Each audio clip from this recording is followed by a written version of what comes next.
예, 금요일 묵상의 시간입니다. 찰흙이 굳어지기 전에 바른 형상을 빚어라. 찰흙이 굳어지기 전에 바른 형상을 빚어라. 이런 제목으로 또 이번 주간 마지막 묵상 나누겠습니다. 자, 잠언의 기록 목적은 1장 1절에서 6절에 분명하게 밝혀져 있듯이 첫째, 지혜와 훈계를 알게 하고, 둘째, 명철의 말씀을 깨닫게 하고, 셋째, 지혜롭게, 공의롭게, 정의롭게, 정직하게 행할 일에 대해 훈계해서 온전한 삶을 살게 하고, 넷째, 어리석은 자를 슬기롭게 하고, 다섯째, 잠언과 비유와 지혜 있는 자의 말과 그 오묘한 말을 깨닫게 하려는 것이었습니다. 그래서 결과적으로 특별히 젊은이들에게 하나님의 지혜, 성경적 가치를 가지도록 돕고자 하는 것이고, 나아가 하나님을 경외하며 살아가는 사람들이 어떻게 생각하고 어떻게 행동하며 살아갈 것인지에 대한 구체적인 교훈과 권면을 주기 위해 기록되었다. 이 잠언이 바로 그런 목적이 있다고 그랬습니다. 그래서 우리는 잠언을 읽으면서 하나님의 백성답지 않은 모습과 하나님의 백성다운 이 모습을 잘 살펴 알아야 되죠. 그래서 하나님이 찾으시는 사람이 어떤 사람들인지를 바르게 알게 될 때 오늘 이 시간 유혹이 넘치는 이 세상, 분명한 기준이 없이 모두가 옳다고 주장하는 포스트 모더니즘의 세상 속에서 우리는 하나님의 백성다운 구체적인 삶을 살아가며 하나님 나라를 이루어갈 수 있는 겁니다. 세상의 유행과 교회의 유행에 그래서 휩쓸리지 말고 오직 하나님이 찾으시는 그런 삶, 왕같은 제사장이요 거룩한 나라요 하나님의 소유된 백성답게 살아가는 구체적인 삶의 가치와 방법들을 우리가 이 잠언의 말씀을 통해 꼭 만날 수 있기를 바랍니다.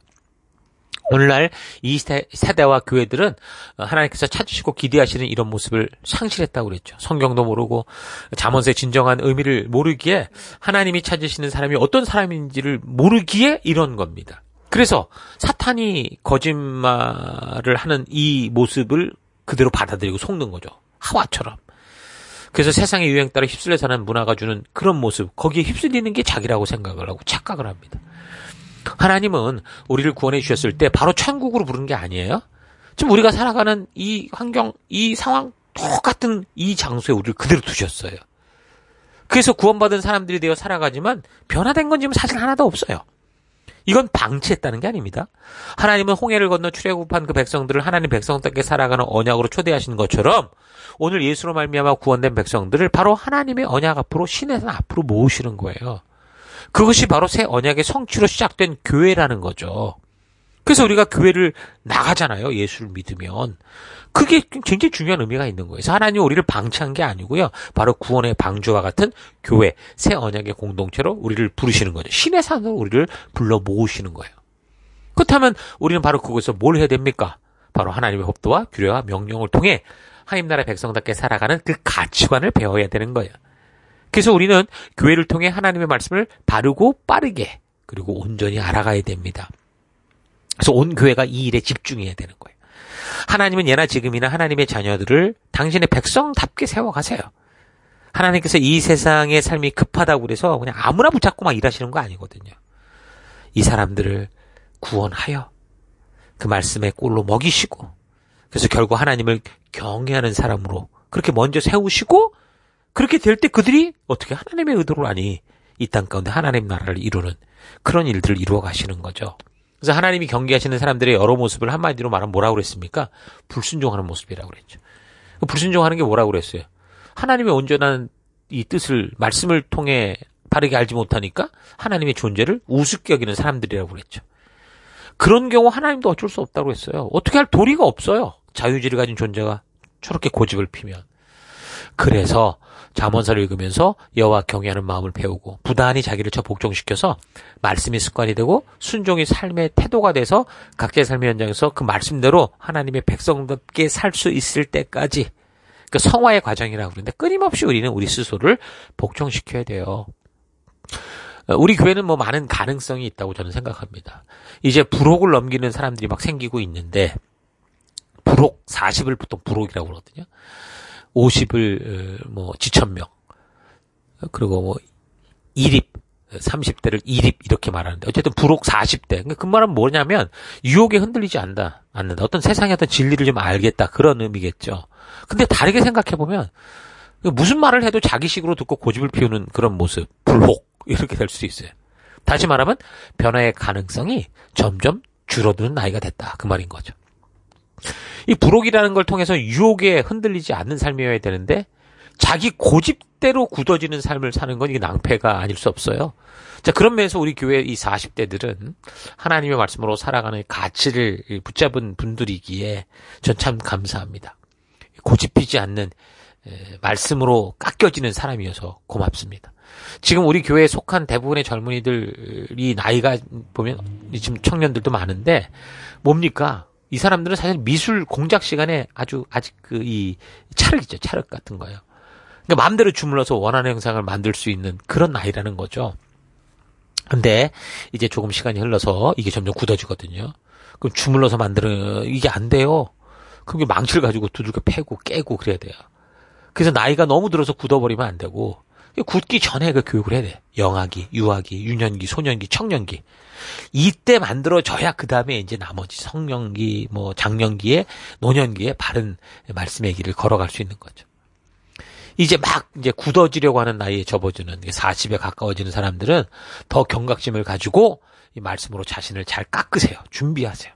아직 원하는 대로 주물러 만들 수 있는 그런 나이에 속한 사람들은 부지런히 하나님의 말씀으로 여러분 자신을 빚어야 됩니다. 바르게 다듬어지지 않았는데 이 40이 넘어가면 부록의 나이가 되면 변화가 쉽지 않아요. 특이한 경우는 보니까 어떤 사람이 20살밖에 안 돼. 얼마 되지도 않았는데 돌멩이처럼 막 굳어가지고 정과 망치 한마로 막 고쳐 때려 부셔야 되는 그런 사람도 있지만 대부분 10대, 20대, 30대 이건 좋은 습관과 태도로 훈련할 수 있는 아주 가능성이 풍부한 시기다라는 거 잊지 마시고 굳어지지 말고 하나님 말씀대로 만들어져가는 여러분들 되기를 바랍니다. 그리고 이제 부모 된 사람들은 어떻든 간에 자녀들을 어릴 때부터 부지런히 마땅히 향할 길을 말씀의 길을 가르쳐야 됩니다. 애들이 잘 안 듣고 힘들어한다고 중립을 지키고 가만히 있으면 그럼 우리 애들이 바르게 판단력을 배우냐? 그렇지 않아요.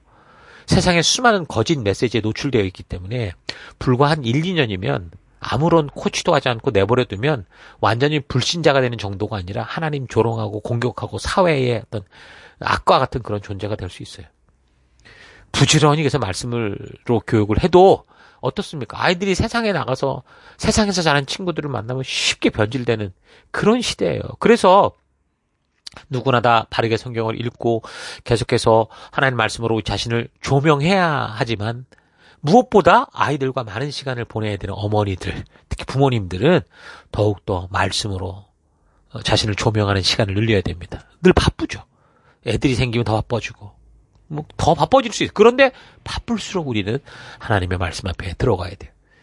우리가 지금 살펴본 것처럼 하나님이 찾으시는 사람에 대한 이걸 좀 자세히 이해하고 그래서 여러분 잘 적어놓고 자주 읽고 자꾸 되새기길 바랍니다.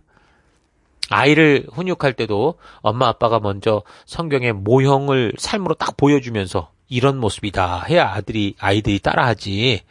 엄마 아빠가 말만 하고 행하지도 않으면서 아이들이 변화되기를 기대하는 거 이거 잘못된 생각입니다. 아이들은요 시킨 대로 말하는 대로 변하는 게 아니라 보는 대로 변해요. 그래서 부모님들이 먼저 자신을 하나님의 말씀대로 부단히 가다듬어야 되고 그래서 하나님이 기뻐하시는 사람들은 이런 사람이다라는 거를 보여줘야 됩니다.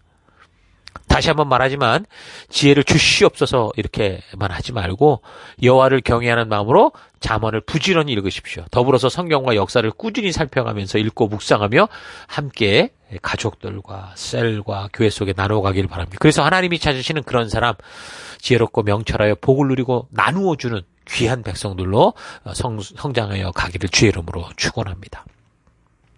자, 오늘 하루 바른 교육을 위해 내가 말로만 떠들고 있었는지 아니면 행함으로 보여주고 있었는지 좀 심각하게 되돌아보기 바라요. 청년들도 바른 전도를 위해 어떤 삶을 살고 있는지 좀 되돌아보십시오. 나의 삶은 세상과 똑같은데 말로만 교인이라고 하고 일요일에만 교회를 간다고 하면 이것은 세상을 향한 복음 전파가 아니라 복음 전파 방해를 일으키는 것이다 라는 거 잊지 마시고 믿는 자로서 살아가는 자신의 현장을 솔직하게 되돌아볼 수 있기를 바랍니다. 내가 말씀대로 살고 있지 않다는 것은 말씀을 알고도 순종하지 않고 불순종하고 있는 것이거나 아니면 말씀이 무엇을 말씀하고 있는지조차 모르고 있기 때문일 겁니다. 그래서 먼저 우리는 하나님의 말씀을 바르게 알고 있는지 스스로 정직하게 살펴야 되는 거죠. 대부분 교인들이 예배에 가서 먹기 쉬운 음식처럼 말씀을 귀로 듣고 마음의 동요를 일으키는 것만으로 만족하는 신앙을 하고 있죠. 그래서 하나님의 말씀에 대해 이야기하는 소리는 많이 들었어도 자신이 그 말씀의 깊은 곳으로 나아가서 성령님께서 주시는 그 음식을 직접 먹지 못하고 있는 거예요. 말씀을 펴고 읽어야 되는데 펴서 읽지 않고 쉽게 먹여달라고만 하고 있고, 말씀을 바르게 이해하기 위해 역사적 배경들을 충분히 살피고 찾아야 되는데 목사가 혼자 다 찾고 요리해서 강단에서는 복잡한 이야기 할 것 없고 가장 중요한 핵심만 이야기하라는 이런 식. 답만 던져라는 거죠. 그냥 핵심만 말하는 게 아니라 나의 감정을 건드리라는, 거기까지 또 가요. 답만 던지는 게 아니라 이 답을 줄 때 감동시켜줘라, 뭐 이런 식인 거죠. 그리고 자기들은 목사가 그러는데 이래가면서 답만 갖고, 전후좌우 아무것도 모르고 답만 갖고 자기는 순종의 삶도 없이 하나님께 기도하면서 하나님의 능력을 이제 갈취하는 거죠. 지혜도 뜯어내고 그러면서 복도 없고 이런 식으로 살 수 있다고 생각하는 겁니다. 여러분, 다시 한번 말하지만 지혜를 주시옵소서라고만 기도하지 말고 하나님께서 우리에게 주신 이 성경책을 매일 펴서 읽고 또 묵상하고 그리고 또 다른 지체들과 함께 나누고 또 나누면서 하나님이 말씀해 주신 진정한 지혜를 가질 수 있기를 바랍니다. 지혜롭고자 하면 잠언을 부지런히 읽으십시오. 읽고 묵상하고 고민해서 그 말씀의 진리가 자기 것이 되도록, 나의 생각이 되고 나의 삶의 가치가 되고 나의 살아가는 습관과 태도가 되도록 해야 됩니다. 그래서 하나님이 찾으신 그런 사람, 지혜롭고 명철하여 복을 누리고 나누어주는 귀한 백성들 될 수 있기를 주의 이름으로 축원합니다. 오늘 하루도 힘내십시오. 잠시 기도하겠습니다. 하나님께서는 하나님의 지혜를 성경에 담아 기록하여 우리에게 주셨는데 그 기록은 살피지 않고 덮어두고 늘 남이 하는 말과 의견에만 귀를 쫑긋거리며 살아왔던 것 회개합니다. 성경과 역사 안으로 직접 들어가야 하나님의 진심을 만날 수 있고 그 진리가 주는 놀라운 삶의 힘과 축복을 누릴 수 있다는 거 잊지 않고 성경의 주변만 돌지 말고 성경 안으로 들어가는 내가 되기 원합니다. 자녀를 교육하고 지체들을 교육하는 일이 힘들다 하여 자꾸 미루고 포기하는 삶이 아니라 어렵기에 더더욱 힘을 모아 자녀들에게 성경의 가치를 바르게 심어가는 우리가 될 수 있도록 주님 역사하여 주옵소서. 찰흙이 굳어지기 전에 바른 형상을 빚어야 된다는 것, 그리고 이 시간은 결코 멈추지 않는다는 거 잊지 않고 하나님은 부지런하고 성실히 주의 말씀으로 우리 아이들을 또 내 자신을 주의 말씀의 반석 위에 세워가는 내가 되길 원합니다. 그런 삶 가운데 함께 해주시고 늘 동행해 주신 우리 아버지 하나님 감사드리고 예수님 이름으로 기도했습니다. 아멘.